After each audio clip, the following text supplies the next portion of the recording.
আসসালামু আলাইকুম ভিউয়ার। আজকে আপনাদের সামনে নতুন আরেকটি স্ক্রিন প্রিন্টিং ডিজাইনের ভিডিও টিউটোরিয়াল নিয়ে হাজির হয়েছি। আপনারা যারা প্রফেশনাল স্ক্রিন প্রিন্টিং ডিজাইন শিখতে চাচ্ছেন তারা আমার সাথে কন্টিনিউ করবেন।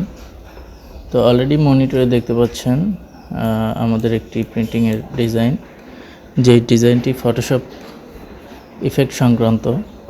তো এই ধরনের ডিজাইন সাধারণত আমরা ফটোশপের মাধ্যমে সেপারেশন করে থাকি। তো আমি আজকে আপনাদের এই ডিজাইনটি কিভাবে A to Z সেপারেশন করতে হবে এই বিষয়টা নিয়ে আলোচনা করব। তো সকলেই আমার সাথে থাকবেন ডিজাইনটির A to Z করা পর্যন্ত।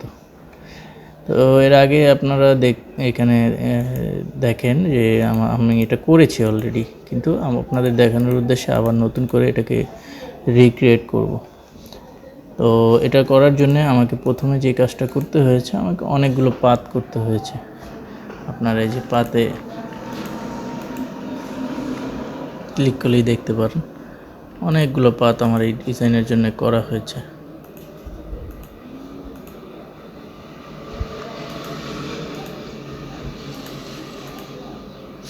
তো যাই হোক, আমি স্টেপ বাই স্টেপ আপনাদের দেখাচ্ছি যে আসলে আমি কীভাবে করলাম ডিজাইনটা।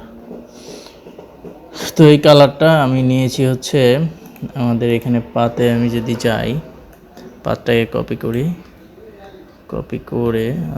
পাতটাকে কপি করার প্রয়োজন নাই, ডিলিট। পাতটাকে আমরা একটা নতুন করে